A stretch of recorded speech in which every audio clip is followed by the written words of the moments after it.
छत्रपती संभाजीनगरच्या स्थानकावर इम्तियाज जलील यांच्या समोर जय श्रीरामच्या घोषणा देण्यात आल्या।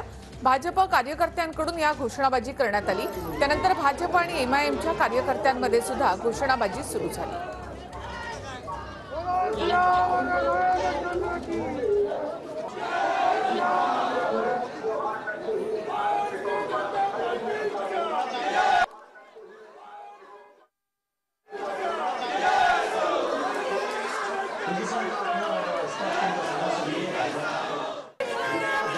येणाऱ्या 1-2 महिना हेच नारे आपल्याला ऐकायला मिळणार आहे। त्यांचं काम काय आहे तुम्ही सांगा ना मला।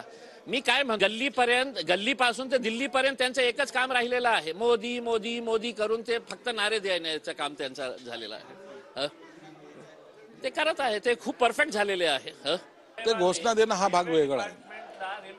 मोदींमुळे आज इथं ट्रेन सुरू होते, त्यांचं अभिनंदन आहे, त्यांच्यामुळे होते, त्याच्यामुळे कार्यकर्त्यांनी घोषणा दिली वावगं नाही, परंतु एकमेकाच्या अंगावर भिडणं यासाठी योग्य नाही। माझी स्पष्टपणे भूमिका असते, जेव्हा तुमचा विकासाचा मुद्दा येईल त्या टायमाला सगळे लोकप्रतिनिधी मग कोणत्याही पक्षाचे असो एकत्रित येऊन त्यांनी काम केलं।